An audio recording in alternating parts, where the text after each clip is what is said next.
This is the original turntable cut creator Grandmaster Flash. Hello, I'm Lee Burridge. That's me. Hi, this is Dave Lee, aka Joey Negro. Hi, I'm Mike from Hybrid. Hi, I'm Chris from Hybrid, and you're watching ProfessionalRockstars.com.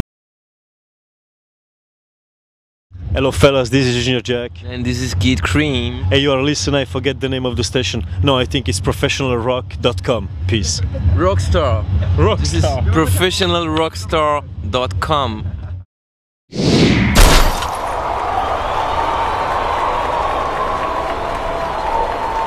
This is Teddy, Professional Rockstars, hanging out with Junior Jack and Kid Creme. Hi guys. Hello. Hello. Nah, we'll cut in between it all, right? Editing, it's great, we can do whatever we want.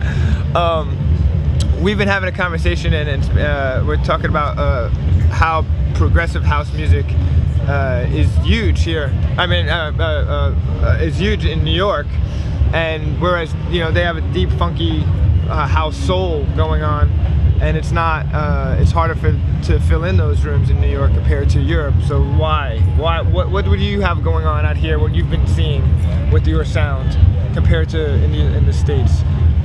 In the States, you know, we went maybe, we make a small tour like New York, Washington and LA. And LA, I'm sorry man that you're American, but I hate that city.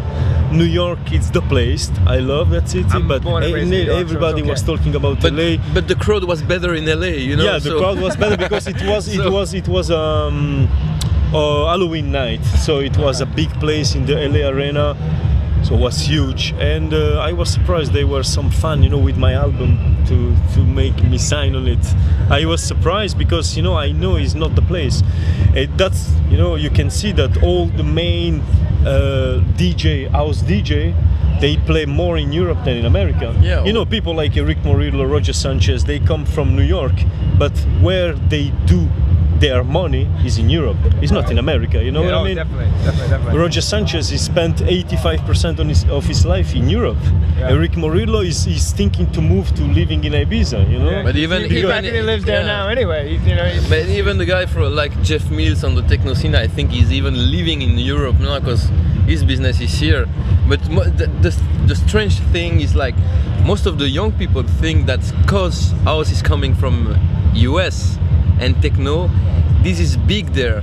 This is not, you know. It's really strange. It's really, yeah, it's really underground. I think, I guess in US, you know, when you go there, it's just like R&B, hip hop.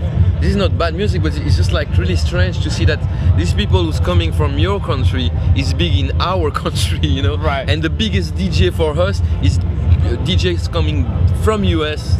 Well, where the music is not really big, you know. But isn't it funny how, like, even with rock and roll, it was the same way? Like, we had blues, and then but rock and roll was big coming from England, but still big in England, you know. But the biggest rock stars are the Rolling Stones, The Who, Led Zeppelin, and they're all European that came over here to bring the sound that they learned from here. It's like we'll start something and you all seem to really improve it and rock it and then bring it back. Yeah, but they were big in Europe as well. Yeah, you know what I mean. They were able to cut back and forth. Stay big in Europe. You know? I feel like America is getting closer. It's just, you know, a question that I was asking at the Winter Music Conference was, how do you survive as an electronic producer with record sales being so low? And these were all American, you know, Crystal Method and a lot of the other DJs and producers, and they were all saying this, you know, licensing.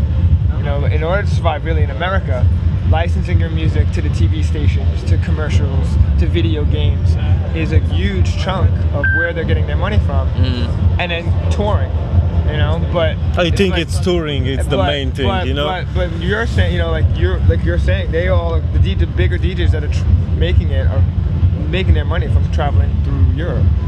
It doesn't make any sense at all. No, it doesn't make any sense. But it's like that, you know. That's strange, but. What can we say? You know, we would love to see the underground scene from Chicago and Detroit coming back. You know, the roots. You know, the Chicago tracks and all those stuff. The old Strictly Rhythm. I don't know. You know, the thing that made us dream when we were young and starting. You know, all those Strictly Rhythm, they restart. Yeah, but you know, S2. You know, has downloaded affected your sales to be like, you're like, oh, whatever, or you just DJ and you don't worry about the downloads? I don't worry about download because you cannot do anything against. You know, it's the progression. You have to accept it, and it will be better in a few years when everything is going to be controlled. You know, because it's the beginning. There is a lot of illegal, but anyway. When you have a hit, you still have a hit. You know, maybe 10 years ago with one hit you will sell maybe 3 or 4 million records. Now you sell maybe 400,000, but still 400,000, still a lot of money. You know, when you compare to somebody who's got a regular job, he has to wake up every day at 6 o'clock in the morning. You know, Sure. Stay 1 hour in the traffic, go work, 1 hour back in the traffic, go home and just sleep because he has to wake up the day after.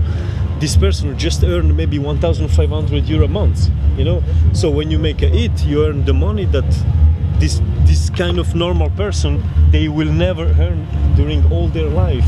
Sure. So for me, still a good money. You know what I mean? Right. And it's a little bit crazy the money you can earn as a DJ, but I will not say no to the money because everybody put the price higher, so we follow. But And you even have to this be is- honest, it's a little bit crazy, you know? Well, it's Teddy, JJ. Casey. Creme.